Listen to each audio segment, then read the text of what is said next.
நான்காம் கட்ட மக்களவைத் தேர்தல் நாளை நடைபெறவுள்ள நிலையில் வாக்குப்பதிவு இயந்திரங்களை வாக்குச்சாவடிகளுக்கு அனுப்பும் பணிகள் நடைபெற்று வருகின்றன.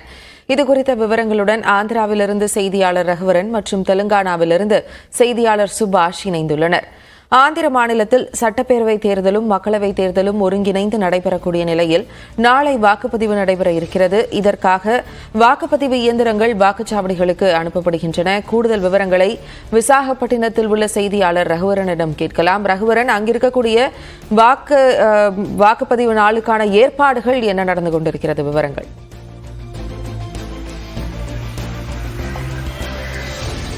ஜெனிஃபர், நாம் தற்போது விசாகப்பட்டினம் மாவட்ட ஆட்சியர் அலுவலகத்தில் தான் இருக்கிறோம். இந்த விசாகப்பட்டினம் தான் ஆந்திராவிலே இருக்கக்கூடிய நகரங்களிலே மிகப்பெரிய ஒரு நகரமாக இருக்கிறது.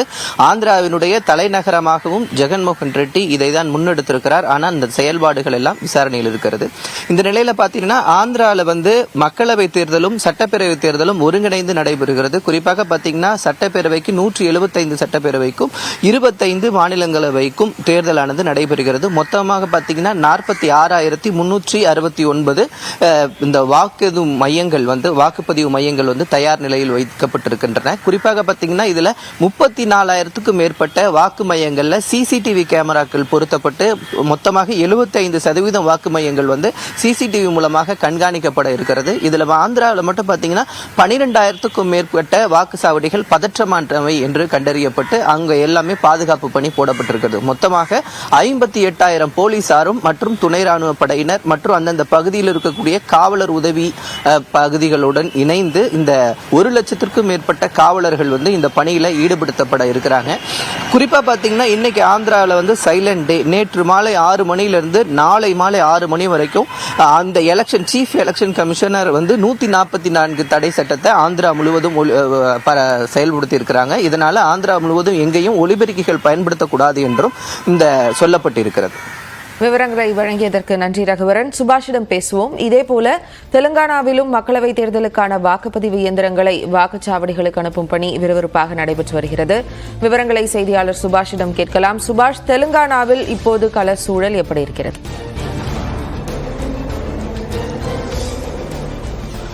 ஏறத்தாழ 3,31,00,000 பேர் வாக்காளர்களாக இருந்து தங்களது வாக்குகளை நாளை செலுத்த இருக்கிறார்கள். 2019 நிலவரப்படி பார்த்தோம்னா இங்கே 62% வாக்குப்பதிவு மட்டுமே நடைபெற்றிருக்கிறது. அதை உயர்த்துவதற்காக தேர்தல் ஆணையம் பல்வேறு நடைமுறைகள் முன்னெடுத்திருக்கின்றன.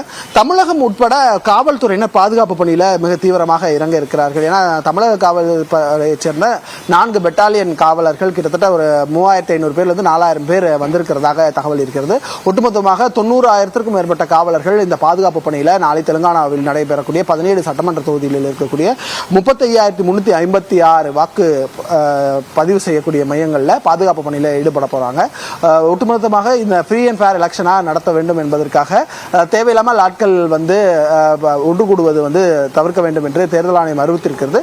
காவல்துறையும் தேவையான பாதுகாப்பு நடவடிக்கைகளில் ஈடுபட்டிருக்கிறது. இன்று ஞாயிற்றுக்கிழமை நாளை திங்கட்கிழமை வாக்குப்பதிவு நடைபெறும் சூழலில் அனைத்து விதமான ஏற்பாடுகளும் முன்னெடுக்கப்பட்டிருக்கின்றன. வாக்குச்சாவடிகளுக்கு அந்த வாக்கு அனுப்பும் இயந்திரங்கள் அந்த பணிகள் துரிதப்படுத்தப்பட்டிருக்கின்றன. நாம் இருக்கக்கூடிய இந்த பகுதியில் இருக்கக்கூடிய பள்ளிகளில் அடிப்படை வசதிகள் அடிப்படை தேவைகள் தற்போது முழுவீச்சில் செய்யப்பட்டிருக்கின்றன. வரக்கூடியவர்களுக்கு வெயிலின் தாக்கம் அதிகமாக இருக்கும் என்பதால் சாமியான பந்தல்கள் எல்லாம் அமைக்கப்பட்டிருக்கிறது. நாளை காலை 7 மணியிலிருந்து மாலை 6 மணி வரை இந்த வாக்குப்பதிவானது நடைபெற இருக்கிறது.